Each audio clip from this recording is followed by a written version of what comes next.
Welcome student 9th standard unit test exam 2024. तर त्याच्यासाठी आपण मॅथमॅटिक्स पार्ट 1 हा जो आपला सब्जेक्ट आहे तर त्याची युनिट टेस्ट एक्झाम 1चा एक प्रॅक्टिस क्वेश्चन पेपर आपण बनवलाय जेणेकरून ह्या युनिट टेस्ट एक्झामला फेस करत असताना तुम्हाला त्याचा नक्की यूज होईल. तर unit test exam mathematics part 1 आणि मॅथमॅटिक्स पार्ट 2 असे दोन सेपरेट सब्जेक्ट आहेत. त्यातला मॅथ्स 1चा हा 20 मार्क्सचा question paper practice question paper time 1 hour. Okay. तर आपल्या एक्झाम मध्ये क्वेश्चन नंबर 1A असेल choose the correct alternative. First question काय असेल आपला choose the correct alternative. Correct option choose करायचा आहे आपल्याला त्यातला. 4 ऑप्शन दिलेले असतील A, B, C, D. तर त्यातला करेक्ट ऑप्शन चूज करायचा आहे. The value of this mod 12 minus 13 plus 7 into 4 modulus value याची मॉड व्हॅल्यू किती येणार आहे ते आपल्याला फाइंड आउट करायचं. आता इथे बघा 12 मायनस 13 प्लस 7 तर 13 प्लस 7 किती येणार 20 येणार. 13 आणि याची 7 ची ऍडिशन केली 20 into 4. Okay. So 12 minus 20 multiply जर आपण हे 4 केलं तर 20 मल्टिप्लाय 4 किती येणार 80 येणार. म्हणजे मॉड मध्ये काय राहिलं 12 मायनस 80. आता नेक्स्ट स्टेप हे घेऊया. मॉड मध्ये काय राहिलं 12 मायनस 80. तर मग तो घेतल्यानंतर इथे बघा 12चं साईन काही नाही म्हणजे प्लस आहे 80चं साईन आहे मायनस. साईन डिफरंट म्हणजे सबट्रॅक्शन. सो 80 मायनस 12 केलं तर 68 येणार आणि ग्रेटर नंबरचं साईन मायनस 68. आता मॉड किंवा absolute value of negative number जरी असला तरी त्याचे ऍब्सोल्यूट व्हॅल्यू हे जे साईन काय ऍब्सोल्यूट व्हॅल्यू तर तरी सुद्धा निगेटिव्ह असला तरी त्याचा आन्सर काय येतं पॉझिटिव्ह येतं. So which option is correct option B 68 हे त्याचं करेक्ट आन्सर असणार आहे. ओके. ऑप्शन बी 68 तर हे आपलं करेक्ट आन्सर असणार. तर तुम्ही एक्झाम मध्ये एक्सप्लेनेशन राईट डाऊन करायची गरज नाही. हे तुम्ही रफली कॅल्क्युलेट केलं आणि ऑप्शन बी 68 असं केलं तरी चालेल. नाव second question. If m is equal to 135 and n is equal to 246 then m intersection n actually हे असं आहे m इंटरसेक्शन हे इंटरसेक्शनचं साईन आहे. इंटरसेक्शन म्हणजे दोघांमध्ये कॉमन. आता इथं कोण आहे 135 246 तर दोघांमध्ये कुणीही कॉमन नाहीये म्हणजे दोघांचा इंटरसेक्शन काय येणार कॉमन सेट एमटी येणार आणि एमटीलाच एक दुसरा सिम्बॉल आहे फाय. एमटी म्हणजे त्याच्यामध्ये कुणीही नाहीये तर त्याला आणखीन एक सिम्बॉल काय आहे फाय. तर तो हा ऑप्शन आहे सी. तर ऍक्च्युली असा पाहिजे होतं फाय. सी फाय हे त्याचं करेक्ट आन्सर आहे. ओके. नाव solve the following for 2 marks. Find the value of mod 5 minus 8. Okay. 5चं साईन काही नाही म्हणजे प्लस आहे 8चं साईन आहे मायनस. सो साईन डिफरंट म्हणजे काय होणार सबट्रॅक्शन होणार. तर 8 मायनस 5 येणार 3 आणि ग्रेटर नंबरचं साईन मायनस. So minus 3. जरी मायनस असलं तरी मायनसचा मॉड काय येणार मॉड्युलस व्हॅल्यू प्लस येणार म्हणजे आन्सर किती येणार 3 येणार. ओके. सो हे पहिल्याचं झालं. Write following sets using listing method. Suppose set of prime numbers त्याला आपण बी म्हटलं ए घ्या कुठलाही एखादं कॅपिटल लेटर यूज करा. Set of prime numbers from 1 to 20. आता 1 to 20 मधले प्राईम नंबर्स कुठले कुठले येणार तर मी हे इथं घेतो बी इज इक्वल टू तर 1 to 20 मधले प्राईम नंबर कुठले येणार 2 3 5 7 11 13 17 19. तर हे सगळे 1 to 20 मधले काय आहेत प्राईम नंबर्स आहेत. हा कर्ली ब्रॅकेट आहे. ओके. तर त्याच्यामध्ये हे नंबर्स राईट डाऊन करायचे. तर त्याचा आन्सर ते येणार. आता जो सेट दाखवलाय तो. Question number 2 solve the following for 6 mark. If number of A is equal to 15, number of A union B is equal to 29, then number of A intersection B is 7, find number of B. तर ह्यासाठी काय करणार आपण number of A union B is equal to number of A plus number of B minus number of A intersection B. मग आता याच्यामध्ये काय करणार नेक्स्ट स्टेप मध्ये आपण तर नेक्स्ट स्टेप मध्ये याच्या व्हॅल्यू पुट करूया. Number of A union B किती दिलाय 29. नंबर ऑफ ए किती आहे 15 is equal to 15. Okay. Plus number of B आपल्याला फाइंड आउट करायचा आहे आणि number of A intersection B minus करायचा आहे तो ही व्हॅल्यू इंटरसेक्शनची व्हॅल्यू किती दिली 7. तर पहिल्यांदा काय करायचं हे 29 ह्या साईडला आहे तसंच राईट डाऊन करायचं. 15 मधून किती मायनस करायचे 7 तर ते किती येणार आहेत 8. ओके. आता नेक्स्ट स्टेप मी इथे 29 इज इक्वल टू मगाशच्या 15 मायनस 7 किती येणार 8 आणि पुढे काय होतं त्याच्यामध्ये नंबर ऑफ बी. आता नंबर ऑफ बी पाहिजे असेल तर हा 8 प्लसचा काय होणार minus. So number of B is equal to 29 minus 8. So number of B is equal to okay 21. हे तुमचं करेक्ट आन्सर असणार आहे. So correct answer is 21. ह्या सगळ्या स्टेप्स तुम्हाला 2 मार्क्सचा क्वेश्चन आहे. Solve the following 6 marks. 2 मार्क्सचं 3 क्वेश्चन. 2 3 जा 6. ओके. Rationalise the denominator. हे जो एक्झाम्पल आहे 2 अपॉन 3 रेस टू 7. तर याचा डिनॉमिनेटर रॅशनलाइज करायचा. तर कुठला फॅक्टर आहे हा √7. ओके. सर्ट कुठला आहे √7. त्यानंच इकडे मल्टिप्लाय करायचं डिनॉमिनेटरला आणि त्यानंच वरती न्युमरेटरला. मग नेक्स्ट स्टेप काय येणार 2 इंटू √7 आणि खाली 7 इंटू 7. 7 इंटू 7 केल्यावर 3 तसंच राहणार आणि रूट मध्ये कोण आहेत 7 7 7 7 चा किती येणार 49.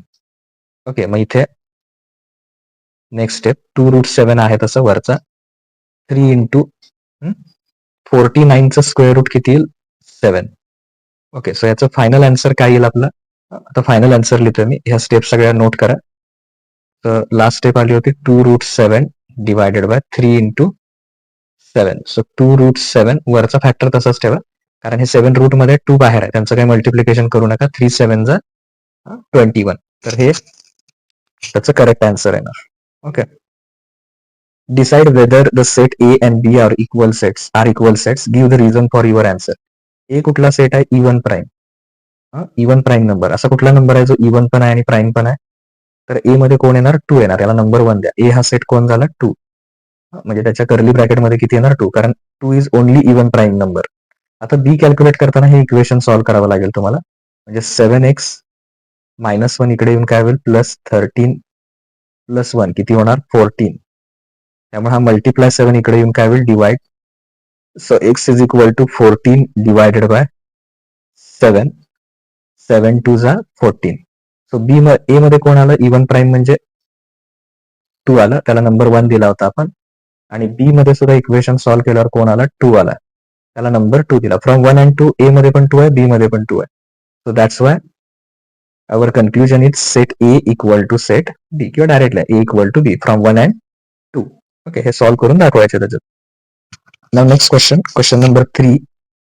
Okay. Question number 3 solve the following for 6 marks. Total 6 मार्क्सचा हा क्वेश्चन आहे. Observe the given Venn diagram and write the following sets. So A मध्ये कोण कोण येणार आहे बघा. ए मध्ये कुठले कुठले नंबर येणार set A is equal to. Okay. A मध्ये कुठले कुठले एलिमेंट घेणार आपण. तर हे सगळे घ्यायचे जे एवढे ए मध्ये आहेत ते सगळे घ्यायचे म्हणजे 1 2 3 5 अँड 7.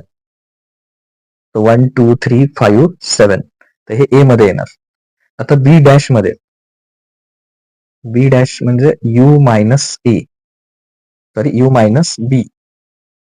बी डॅश येणार. B dash equal to U minus B म्हणजे यू मधनं काय काढून टाकायचे सगळे बी चे जे इलेमेंट आहेत ते काढून टाकायचे. मग राहिलेले इलेमेंट कुठले कुठले येणार यू डॅश बी म्हणजे हे सगळे राहिलेले इलेमेंट आहेत. ओके. म्हणजे कुठले कुठले 2 3 11 13 ते इथे लिहायचे 2 3 11 13 11 13 2 3 11 13 7 एक राहिला तो 7 आधी लिहिला तरी चालेल. 2 3 7 11 13 आणि हा एक 4 राहिला. इलेमेंट्स मागे पुढे राईट डाऊन करू शकता तुम्ही किंवा सिक्वेन्स नेला 2 3 4 7 11 13. हा तुमचा काय येणार आहे बी डॅश.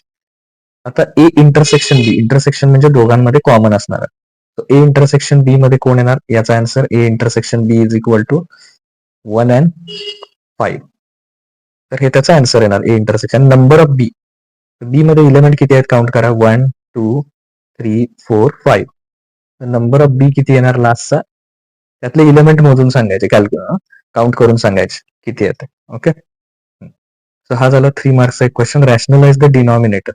तर याचा आधी कॉन्ज्युगेट पेअर राईट डाऊन करायचा. 1 अपॉन √3 मायनस √2 हा जो आहे तर याचा कॉन्ज्युगेट पेअर काय येणार याचा अपोजिट प्लस येणार आणि त्यानं त्याला मल्टिप्लाय करायचं म्हणजे 1 अपॉन √3 मायनस √2 मल्टिप्लाय ओके. √3 मायनसच्या ऐवजी काय घेणार? प्लस. वरती सुद्धा काय घेणार? प्लस. ओके. सो एका ब्रॅकेटमध्ये सबट्रॅक्शन, एका ब्रॅकेटमध्ये ऍडिशन. So 1 × √3 plus √2. 1 इंटू केल्यानंतर काय होणार? √3 plus √2. This is a minus b and this is a plus b. So a minus b, a plus b काय येणार? a square minus b square. तर ह्या दोन्हीचा स्क्वेअर करायचा. म्हणजे या √3चा स्क्वेअर करायचा, 3चा स्क्वेअर येणार. सॉरी, √3चा स्क्वेअर, 3चा स्क्वेअर 9, 9चा स्क्वेअर रूट परत 3. म्हणजे स्क्वेअरला स्क्वेअर रूट कॅन्सल येणार. किती येणार? ते 3 येणार. आणि √2चा स्क्वेअर याचा सुद्धा स्क्वेअर केल्यावर स्क्वेअर रूट कॅन्सल होणार. फक्त काय राहणार? a square minus b square म्हणजे 3 मायनस 2 किती येणार? 1 येणार. अपॉन मध्ये किती राहणार? 1 राहणार. आणि वरचा फॅक्टर आहे तसा राईट डाऊन करायचा. मग अपॉन 1 काही लिहायची गरज नाही. त्यामुळे याचा फायनल आन्सर किती येणार? √3 plus √2. Okay. That is rationalise the denominator. नाव question number 4. Solve the following. Simplify. Simplification साठी एखादा क्वेश्चन येईल. तर 4/7 याची फर्स्ट स्टेप. 4/7. तर याला 3 मध्ये याचे फॅक्टर पाडायचे. मल्टिप्लाय 3. तर किती मल्टिप्लाय 3 केल्यावर 147 येईल? तर 49. ओके. 49 मल्टिप्लाय 3 147. परत 3/8. याचे सुद्धा 3 मध्ये फॅक्टर पाडायचे. ओके. तर 192 ला कितीने? 64. 64 मल्टिप्लाय 3 किती येणार? 192. आणि लास्टचा फॅक्टर 1/5. 75चं काय करता येईल? 25 × 3 असे फॅक्टर पाडायचे पहिल्यांदा. आता ही स्टेप नोट करा. यानंतर त्याच्या पुढची स्टेप 4/7. त्यात 49 होता मगाशी. 49चं स्क्वेअर रूट 7. आतमध्ये कोण राहणार? 3 राहणार. 49 जो फॅक्टर होता तो. प्लस 3/8. दुसरा होता 64 होता आपलं. तर 64चं स्क्वेअर रूट किती येणार? 8. आणि आतमध्ये कुठला फॅक्टर राहील? 3. मायनस 1/5. 25 × 3 होतं. तर त्यातल्या 25चं स्क्वेअर रूट येणार 5. आतमध्ये कोण राहणार? 3. तर 7 ला 7 कॅन्सल, 8 ला 8 कॅन्सल, 5 ला 5 कॅन्सल. So 4√3, 3√3 and 1√3 minus. म्हणजे असे राहणार ते 4√3 प्लस 3√3 मायनस 1√3. तिघांमध्ये √3 कॉमन आहे. फक्त यांची ऍडिशन करा.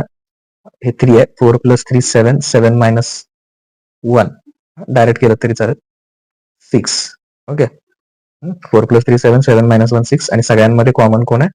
√3. म्हणजे आन्सर किती येणार? 6√3. तर हे त्याचं फायनल आन्सर येणार. तर अशा प्रकारे हा टोटल जो 20 मार्क्सचा मॅथमॅटिक्स पार्ट 1चा क्वेश्चन पेपर आहे तो इथं आपला कम्प्लीट होतो. नेक्स्ट व्हिडिओमध्ये आपण मॅथमॅटिक्स पार्ट 2 चा सुद्धा क्वेश्चन पेपर या व्हिडिओमध्ये येणाऱ्या पुढच्या व्हिडिओमध्ये बघूया. ओके. त्यासाठी चॅनल सबस्क्राईब करा, बेल आयकॉन प्रेस करा, जेणेकरून येणाऱ्या प्रत्येक व्हिडिओची नोटिफिकेशन तुम्हाला मिळून जाईल. ओके. तसंच इतर सब्जेक्टचे जे क्वेश्चन पेपर आहेत त्याची लिंक खाली डिस्क्रिप्शन मध्ये आहे. प्रॅक्टिस सेट सुद्धा जे आहेत त्याची सुद्धा लिंक खाली डिस्क्रिप्शन मध्ये आहे. तुम्ही ते बघू शकता. ओके. थँक्यू.